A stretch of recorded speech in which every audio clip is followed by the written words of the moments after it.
سیدنا خالد ابن ولید رضی اللہ تعالیٰ عنہ کو اللہ تعالیٰ نے مشرکین عرب سے اٹھا کے رومن اور پرشین امپائر کے اوپر دے مارا ہے. بڑی ایکسٹرا آرڈنری پرسنالٹی ہے.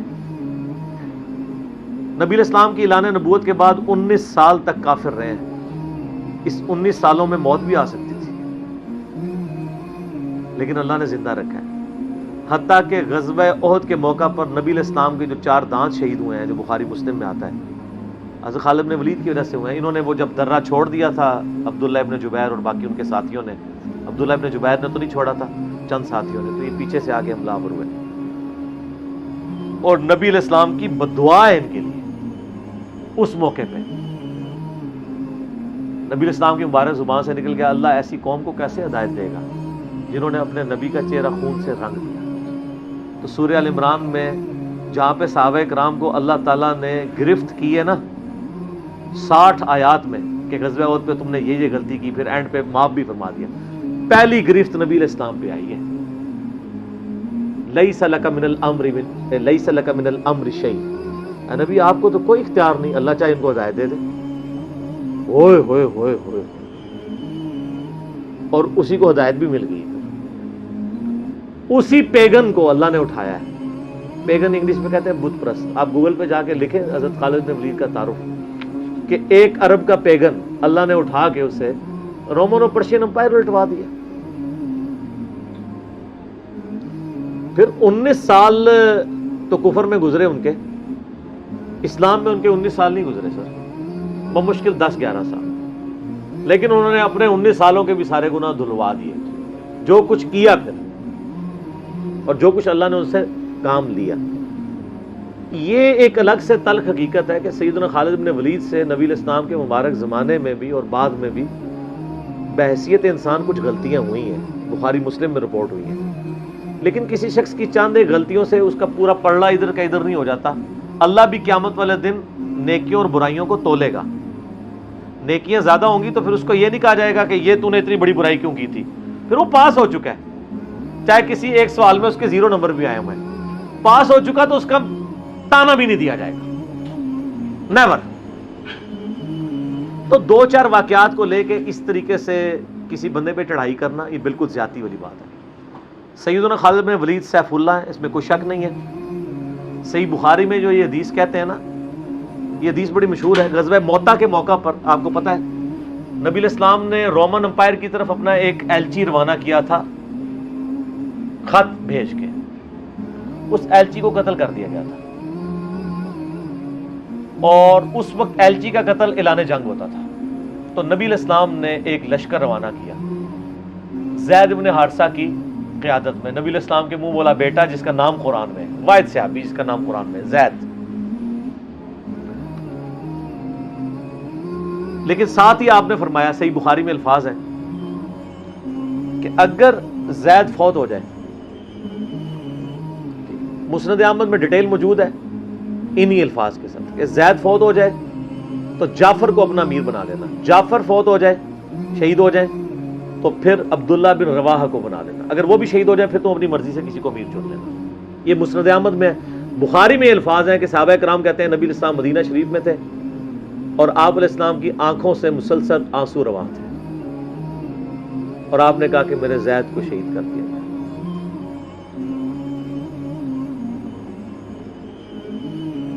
اب مسلمانوں کا پرچم جعفر نے تھام لیا.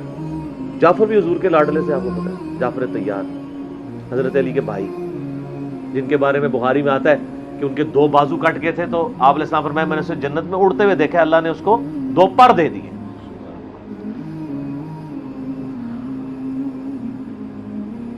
نجاشی کے دربار میں انہوں نے ہی، آپ کو پتہ ہے، سورہ مریم پڑھی تھی.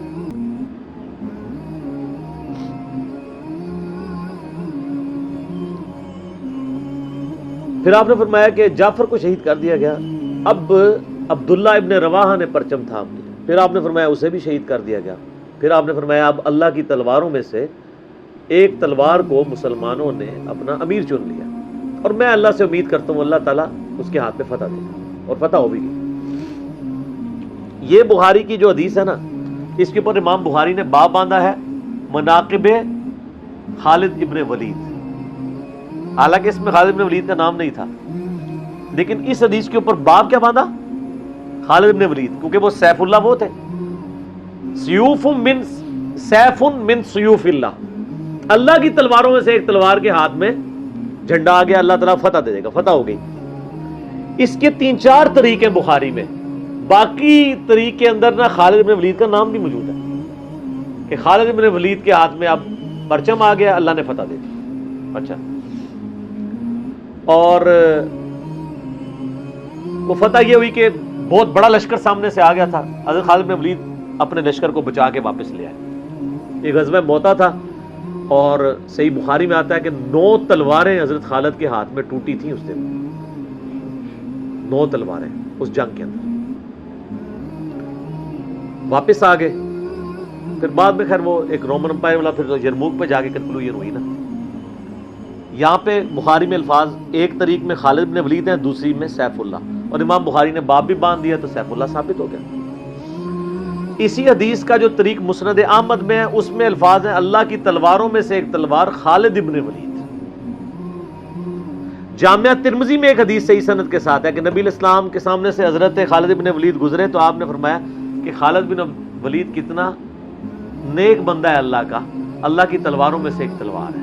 آپ دیکھیں جس شخص کے لیے نبی علیہ السلام کی مبارک زبان سے بددعا نکلی, اسی مبارک زبان سے ان کو اللہ کی تلوار کا قرار دے دیا گیا. ذالک فضل اللہ یؤتی من یشاء, یہ اللہ کی بے نیازی ہے.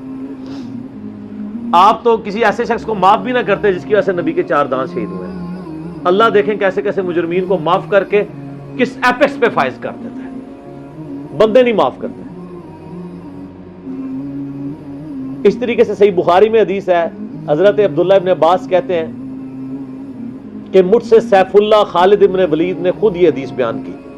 تو بخاری میں خود سیف اللہ لقب عبداللہ ابن عباس نے, کہ ایک دن حضرت خالد ابن ولید نبی علیہ السلام کی بیوی سیدہ میمونہ جو کہ میری خالہ بھی ہیں حضرت عبداللہ ابن عباس, ان کے ہاں نبی علیہ السلام کے پاس بیٹھے ہوئے تھے, تو انہوں نے بھونی ہوئی دب لا کے رکھی. عربی میں دب کہتے ہیں, دال با دب, اردو میں ہم اسے وہ گو, ویسے گو کا لفظ اپروپریٹ نہیں ہے, سانڈا لفظ ہے اصل میں, چھپکلی سے تھوڑی سی بڑی ہوتی ہے, حلال ہے کیونکہ یہ سبزی خور ہے. ہاں یہ سبزی خور ہے, عربی بڑے شوق سے کھاتے ہیں. یہ گو دب کہتے ہیں. آپ یوٹیوب پہ بھی دب لکھیں نا تو پوری عربیوں کی ویڈیوز کھل جائیں گی. دب لا کے رکھی گئی بھنی ہوئی. تو حضرت خالد بن ولید کہتے ہیں میں بڑے شوق سے کھانا شروع کیا, اور حضور مجھے بڑے دیکھ رہے تھے ایسے, وہ یعنی اتنے ذوق و شوق سے کھا رہے تھے. تو میں نے کہا یا رسول اللہ آپ بھی, تو آپ فرمایا کہ میرے علاقے کی غذا نہیں ہے, میں نہیں کھاتا, یعنی حرام. ان کا یا رسول اللہ کیا حرام ہے؟ آپ فرمایا نہیں حرام نہیں ہے, مجھے پسند نہیں ہے. اس سے یہ بھی بات پتہ چلی کہ اگر کسی کو کوئی رزق پسند نہ ہو تو اس میں کوئی گناہ اور عیب والی بات نہیں ہے. یہاں تو کہتے ہیں جس کو کدو پسند نہیں ہے اس کی گردن اتار دو, کہتے ہیں نا قاضی ابو یوسف کی طرف ایک جھوٹا واقعہ مشہور کیا ہوا ہے. وہ اللہ نے یعنی اتنی چیزیں اس لیے بنائی ہیں نا, کسی کو ایک چیز پسند ہوگی کسی کو دوسری, تو اس میں بھی سیف اللہ کے الفاظ ہیں. اس کے علاوہ صحیح مسلم میں ایک حدیث ہے, آپ کو پتا ہے ذوالخویسرہ التمیمی نجدی خبیث جس نے کہا تھا اے محمد اللہ سے ڈر اور انصاف کر. بخاری مسلم دونوں میں آتا ہے. تو آپ فرمایا اگر میں انصاف کرنے والا نہیں تو کون ہے؟ تو وہاں پہ الفاظ ہیں مسلم شریف میں, یہ بخاری میں بھی حدیث ہے, مسلم کے الفاظ ہیں کہ حضرت عمر فاروق رضی اللہ عنہ کا یا رسول اللہ اجازت ہے میں اس منافق کی گردن اڑا دوں. اور وہاں پہ الفاظ ہیں پھر سیف اللہ خالد کھڑے ہوئے, وہاں بھی لفظ ہے سیف اللہ. انہوں نے کہا یا رسول اللہ اجازت دیں. آپ فرمایا چھوڑ دو, لوگ کہیں گے یہ اپنے ساتھیوں کو مرواتا ہے, کوئی کلمہ گو تو تھا نا وہ, اس کی نسل سے بھی لوگ پیدا ہوں گے, ان کے خلاف قتال کرنے والے مخلوق کے بہترین لوگ ہوں گے. اور ابو سعید خدری کہتے ہیں کہ وہ حضرت علی کے زمانے میں جب یہ ظاہر ہوئے تو حضرت علی کے ساتھ مل کے ہم نے ان خوارج کے خلاف قتال کیا تھا. تو یہ مسلم میں بھی سیف اللہ کے الفاظ موجود ہیں. باقی حضرت خالد بن ولید رضی اللہ تعالیٰ عنہ کی پرسنالٹی یعنی بڑی ایکسٹراڈنری ہے.